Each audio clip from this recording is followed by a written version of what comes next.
네, 멘토에게 듣는다 시간입니다. 오늘의 멘토분 바로 모셔볼까요? 네, 자, 다양한 경험과 열정을 기본으로 이야기해 주실 절대 취업의 저자죠. 박정혁 대표님 오셨습니다. 어서 오세요. 반갑습니다. 예. 안녕하세요. 네. 야, 이게 제목이 벌써 너무 강렬하지 않습니까? 그러게요. 절대 취업. 절대 취업. 비장한 강렬해요. 거죠. 그래요. 느껴집니다. 네. 예. 자, 우리 그만큼 예비 구직자분들이 어떤 강한 의지를 갖고 이제 취업을 준비해야 될 것 같은데요. 네. 우리 멘토에게 듣는다 시간에는 어떤 이야기를 해주실지 참 궁금합니다. 네. 네. 네, 예, 오늘 이제 죄송합니다. 오늘 드릴 이야기의 내용은 네네네. 편하게 하십시오. 네. 모든 예비 구직자들을 위한 조언이 되겠습니다. 네. 아, 알겠습니다. 지금 현직에 또 계시고 그렇죠. 구직자를 만나는 위치에 계세요. 그래서 오늘 해주실 말씀이야말로 정말 우리 구직자분들한테 피가 되고 살이 되는 말이 아닐까. 맞아요. 네, 생각이 네. 듭니다. 오늘 어떤 주제 가지고 조언해 주실 건가요? 네, 제가 3가지 정도 구직자들에게 도움이 될 만한 정보를 알려드릴까 합니다. 네. 예, 그 첫 번째로 먼저 이제 입사에 이르는 길은 하나가 아니다라는 말씀을 드리고 싶습니다. 네. 우리가 산에 올라갈 때도 등산로가 여러 개가 있습니다. 그렇죠. 그런 것처럼 입사에도 다양한 방법이 있다는 것을 반드시 명심하시길 바랍니다. 최근에는 비공개로 인재를 채용하는 비율이 크게 증가하고 있습니다. 그 이유는요, 각 기업들이 채용에 따르는 비용, 즉 리크루팅 코스트가 급증하고 있기 때문입니다. 네, 채용 공고를 내고 네. 그리고 이제 그 회사 인력을 채용 과정에 투입을 하고 이런 모든 비용과 기회비용까지 고려를 하면은 정말 그 비용이 점점점 막대해지고 있는데요. 그럼에도 불구하고 이렇게 힘들게 뽑아놓은 인재가 1년도 채 안 돼서 이렇게 퇴사를 하는 경우가 상당히 많이 늘어나고 있습니다. 그래서 각 회사들은 좀 골머리를 앓고 있습니다. 이러한 상황 속에서 각 기업들은 이제 그 새로운 그 아이디어를 짜냈고 이걸 타개하기 위해서 많은 노력을 했는데요. 그래서 발견해낸 것이 현재 일하고 있는 직원들이 1명씩, 2명씩 적합한 인재를 내부에서 추천하는 즉 비공개 채용 내지는 이제 내부 추천 제도 이런 형식을 통해서 지금 주요 대기업과 많은 조직들이 채용을 하고 있습니다. 네, 그렇군요. 자, 등산을 할 때 등산로가 뭐 여러 가지이듯이 리크루팅에도 여러 가지 방법이 있다 이런 말씀해 주셨는데 그러니까 비공개, 뭐 내부 추천 방식 여러 가지가 있군요. 그런데요, 아직도 우리 구직자분들은 이 공개된 정보, 공개 채용 공고가 언제 날까 이것만 약간 목매달고 기다리시잖아요. 그렇죠. 그렇죠? 예. 네. 예, 저도 이제 그 부분을 많이 안타깝게 생각하고 있습니다. 네. 근데 아직도 많은 구직자들은 대기업의 그룹사 공채만 바라보고 스펙 쌓기에 혈안이 되어 있습니다.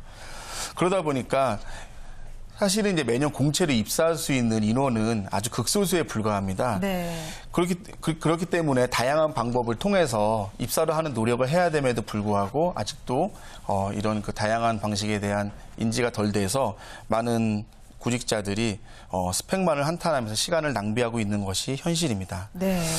사실 이런 안타까운 현실을 타개하기 위해서는 지금이라도 현업에서 일을 하고 계시는 현업 종사자들을 만나고 자신이 하고 싶은 분야에서 인턴십을 하는 적극적인 노력이 필요합니다. 그래야 이런 비공개나 내부 추천 방식의 채용도 우리가 그걸 통해서 입사를 할 수 있게 됩니다. 네. 네. 그렇군요. 자, 재권 씨한테도 재권 씨가 지금 방송 이제 현업에 종사를 하시니까 예, 뭐 그렇죠. 방송에 진출하고 그럴 수도 싶은 있고요. 학생들 많이 찾아오지 않아요? 저번에도 봤었죠. 그렇죠, 제 그렇죠. 후배들. 제자들. 예. 그 아카데미에서 제가 이제 저도 아직 부족하지만 네. 강의를 좀 하고 있는데요. 또 이 방송에 또 관심 있는 후배들이 와서 또 참관도 하고 그러면은 참 예뻐요. 그쵸. 예, 정말 네. 보기 좋고 좀 추천해주고 싶은데 아직은 우리 홍선혜 씨만큼 잘하는 학생은 아직 전 본 적이 아유, 없습니다. 고맙습니다. 예, 그래서 어쨌든. 그게 좀 안타깝고요. 어쨌든 네. 저는 그런 의지가 이미 여기 와서 보겠다는 것 자체가요. 의지가 충만한 거죠. 예, 이미 그렇죠? 출발선상에서 본인이 충분히 준비가 돼 있다는 얘기예요. 맞습니다. 의지가 되게 중요한 거죠. 네, 맞습니다. 예, 그래서 제가 두 번째로 드리고 싶은 말씀은 네. 인터넷 정보에 의존하지 말고 현업 종사자를 만나라라는 말씀을 드리고 싶습니다. 네네. 이렇게 채용 시장은 하루가 다르게 급변하고 있습니다. 하지만 안타깝게도 대다수의 구직자들은 이런 변화하는 채용 방식에 적응을 못하고 있는데요. 그래서 아직도 이제 인터넷 카페에 있는 취업 카페에 있는 이런 뭐뭐 하더라, 이런 카더라 통신에 자신의 인생을 맡기고 있는 것이 현실입니다. 사실 그 취업 전문가들 사이에서는 지금 취업 카페에 있는 그러한 정보들이 이제 2년 전, 3년 전 정보로 알려져 있습니다. 그래요? 네, 심지어는 어떤 정보는 이제 5년, 6년 전 정보인데요. 네. 이것이 지금 통하는 이런 그 최신 정보라고 착각을 하고 지금 이 순간에도 많은 구직자들이 그 정보를 붙들고 취업 활동에 나서고 있습니다. 자, 인터넷 정보가 저는 가장 정확하고 좀 최신 게 아닐까 이렇게 생각했었는데 그것마저도 뭐 길게는 5, 6년 전 정보라니 진짜 놀라워요. 네. 그러면 어디에서 찾아야 가장 최신의 정확한 정보를 얻을 수 있을까요? 네, 바로 자신이 진출하려는 분야에 현업에서 근무하고 있는 현업 종사자를 직접 만나서 정보를 그렇죠. 수집하는 예, 것이 예. 가장 정확하고 최신 정보입니다. 네. 예, 제가 이 현업 종사자를 만나는 것을 중요하다고 이제 강조를 해서 말씀드리는 이유는 네. 그분들의 이야기 직접 들어보면은 구직자들이 알고 있는 인터넷 정보나 카더라 통신들이 얼마나 거짓된 정보였다는 것을 바로 확인할 수 있게 됩니다. 맞아요. 그렇기 때문에 정확한 정보를 바탕으로 취업을 준비하는 것이 취업 성공의 가장 지름길인데요. 네. 그렇기 때문에 현업 종사자를 만나서 정확한 정보를 듣고 그리고 이제 쉽게 말해서 이제 헛힘을 쓰지 않고 제대로 준비하는 것이 가장 정확한 정보이고 가장 효과적인 방법이라고 할 수 있겠습니다. 네. 그리고 아울러 현업 종사자 분들을 만나는 것이 또 취업에 도움이 되는 가장 큰 이유는 네. 이분들과 만나다 보면은 이제 인턴십을 제안받는 경우도 상당히 많습니다. 그래서 그분들의 인턴십을 제안을 받고 또 인턴을 하면서 자신의 역량을 잘 발휘하다 보면은 또 취업으로 자연스럽게 연결되는 경우가 많아서 현업 종사자들이 만나는 것이 상당히 취업에서 중요한 포인트라고 할 수 있겠습니다. 네. 한마디로 저 선배님들한테 잘하세요. 네, 잘 그거네요. 찾아가고 인사드리고 그러면은 좋은 기회도 준다는 말씀입니다. 네, 예. 정보도 좀 적극적으로 얻고요. 그렇죠. 네. 네. 자, 취업을 준비하는 우리 친구들에게 해주고 싶은 조언 어떤 게 또 있나요? 네, 마지막으로 세 가지를 제가 말씀드리려고 했는데요. 마지막으로 독서를 좀 강조하고 싶습니다. 독서요. 네, 사실 그 학업뿐만 아니라 취업에서도 독서가 상당히 중요합니다. 왜 독서가 중요할까요? 사실 그 최근에 구직자들은 네. 경험을 많이 중시를 하고 있어요. 그래서 이제 맞아요. 대외 활동을 하고 기업 홍보대사, 봉사활동 이런 활동에 집중을 하고 있는데요. 네. 하지만 기업이라는 그 조직의 특성을 정확히 이해하는 것이 중요합니다. 왜냐하면 기업은 성과를 가장 중요시하는 가장 성과를 중요시하는 조직입니다. 그렇기 네네. 때문에 신규 인력을 채용한다는 것은 그 성과를 낼 수 있는 가능성이 높은 그런 인재를 채용한다는 의미인데요. 사실 실제 그 회사 업무에 도움이 되는 거는 우리가 활동을 많이 해서 얻는 그런 경험보다는 독서를 열심히 해서 분석력과 통찰력 이런 것을 통해서 독서를 통해서 키운 분석력과 통찰력이 실제 기업 업무에서 도움이 많이 됩니다. 물론 이제 업종과 직무마다 차이가 있기 때문에 모든 업종과 직무에서 적용이 된다라는 말씀은 못 드리겠지만 흔히 말하는 이제 대졸 수준의 일자리에서는 실제로 이런 분석력, 통찰력 그리고 정보 분석력 이런 것들이 뒷받침되어야만 실제 기업 실무나 급변하는 기업 환경에 적응할 수 있는 인재로 성장할 수 있게 됩니다. 네, 그렇군요.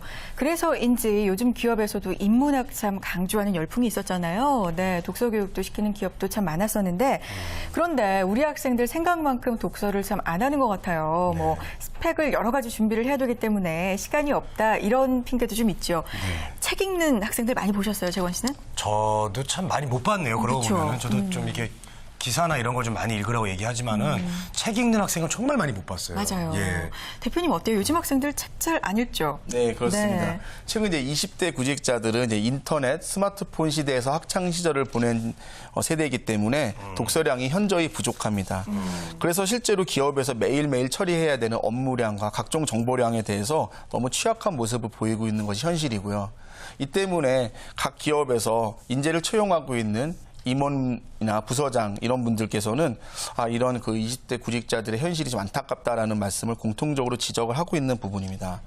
이와 더불어서 그 실제 독서가 취업 왜 어떻게 연결되는지 그 실제 사례를 하나 소개할까 합니다. 네네. 실제로 모 자동차 회사 마케팅 부서에서 있었던 일인데요. 어떤 지방대 출신의 한 지원자가 마케팅 관련 도서를 400권 이상 탐독을 하고 이걸 바탕으로 어필을 해서 입사에 성공을 했습니다.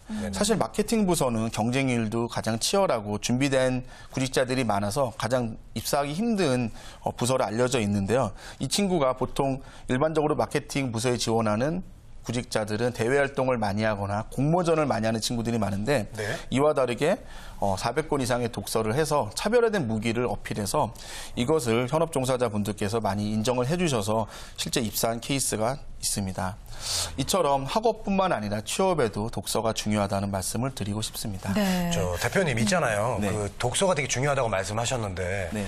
책을 다양한 분야로 이렇게 많이 읽는 게 좋을까요? 아니면 자기랑 취업이랑 관련된 전문 분야만 계속 이렇게 많이 읽는 게 좋을까요? 네. 일단 이제 우선순위를 둔다면은 자기가 진출할 분야의 책들을 일단 충분히 보시는 게 가장 중요하고요. 네. 그리고 전문 분야 책들을 보다 보면은 또 자연스럽게 그 범위를 넓힐 수 있기 때문에 일단 우선순위는 전문 분야를 우선으로 하시고 또 차차차차 범위를 넓혀서 읽는 것이 좋다고 생각합니다. 네. 요즘 이제 그 지하철 타고 가다 보면 이제 스마트폰을 많이 하잖아요. 우리 맞아요. 저도 그렇고요. 그렇죠. 그러니까 저는 이제 스마트폰으로 한번 책을 읽어봤는데 이거는 우리가 그냥 일반 책을 보는 거랑 다르더라고요. 어떻게 집중이 잘 안 달라요? 돼요. 아, 보다가 그렇죠. 자꾸 뭐 또 카톡 오고요. 뭐 자꾸 뭐 문자 오고 뭐 되게 그렇죠. 책 좀 읽으려고 그러면 또 전화 가지고 전화 맞아요. 받고. 집중이 좀 안 돼요. 예, 그래서 아예 책을 읽을 때는 제 생각인데 스마트폰을 아예 그냥 딱 집어넣어 놓고 종이로. 예, 종이책으로 그렇게 읽는 게 저는 더 좋은 것 같습니다. 홍선희 씨 네. 책 자주 읽으시죠?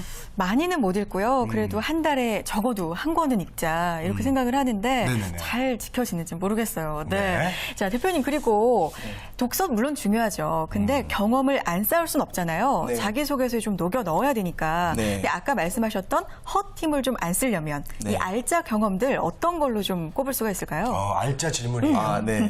실제로 그 경험들은 다양합니다. 아까 말씀드린 뭐 대외 활동도 있고 기업 홍보대사도 있고 봉사 활동도 있고 상당히 다양하지만 실제로 그 채용하는 과정에서 가장 그 도움이 되는 활동과 경험이라면은 저는 그 사무실에서 인턴십을 해보는 것이 가장 중요합니다. 아 그래요. 그 실제로 대졸 수준의 일자리들은 현장에서 일을 하기보다는 사무실에서 일을 하는 경우가 많습니다. 그렇기 때문에 아무리 사무실 밖에서 많은 경험을 쌓아도 실제 사무실 환경에서 일을 해본 경험이 상당히 중요한데요. 그래서 저는 자신이 진출하려는 분야의 그 사무실, 그 오피스에 가서 일을 해보는 그런 그 인턴십 경험이 가장 경험 측면에서는 가장 도움이 되는 경험이라고 말씀드리고 싶습니다. 근데 대학생들이 인턴십을 해도 사실 중요한 일을 맡기는 경우는 그렇게 많지 않잖아요. 네. 좀 작은 소소한 일들을 맡기는 경우가 복사를 많은데 많이 해요, 그렇죠. 복사를. 이런 네. 것도 도움이 되나요? 예, 사실은 인턴십을 한다는 의미는 단순히 자신이 비중 있는 일을 한다기보다는 그런 그 뭐 아무리 복사를 하던 커피를 타던 아무리 소소한 일을 하더라도 그 전체 움직이는 프로세스를 볼 수 있기 때문에 상당히 의미가 있습니다. 네. 그렇기 때문에 자기소개서를 쓰더라도 단순히 그냥 막연한 환상에 빠져서 나 이 일을 하고 싶어요. 이게 아니라 정말 나는 이거를 하고 싶다라는 관점에서 정확히 이렇게 어필을 할 수 있기 때문에 그런 소소한 일을 하더라도 인턴십은 상당히 유용한 경험이라고 할 수 있습니다. 네. 네.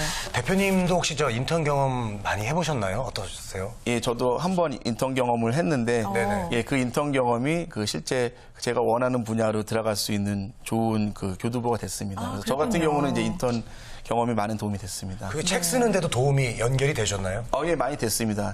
예. 알겠습니다. 절대 취업이라는 강렬한 제목을 선택하신 이유는 뭐예요? 궁금했어요. 아, 사실은, 원래는 이제 뭐 그 원제가 따로 있었는데, 아, 그래요? 예, 그 출판사 측에서 좋은 제목을 지어주셨는데요. 아. 예, 사실 처음에는 조금 저도 좀 당황을 했는데, 네. 오히려 절대 취업이라는 그 네이밍을 잘해주셔갖고, 예. 제가 지금 강연이나 다른 활동을 할 때도 많은 도움을 받고 있습니다. 그래서 이 자리를 빌어서 출판사 관계자분들에게도 감사 말씀 드립니다. 예. 네. 방송을 이용해서 별걸 다 이렇게. 감사합니다. 이 절대가 들어가니까 참 좋아요. 그래요, 강렬해요. 우리 네. 손혜 씨도 나중에 절대 진행 뭐 이런 거 한번 책을 한번 써보시기 그럴까요? 바라겠습니다. 재밌던데요? 네. 자, 오늘 멘토에게 듣는다는요. 절대 취업의 저자 박정혁 대표님과 함께했습니다. 오늘 말씀 감사합니다. 고맙습니다. 네, 고맙습니다.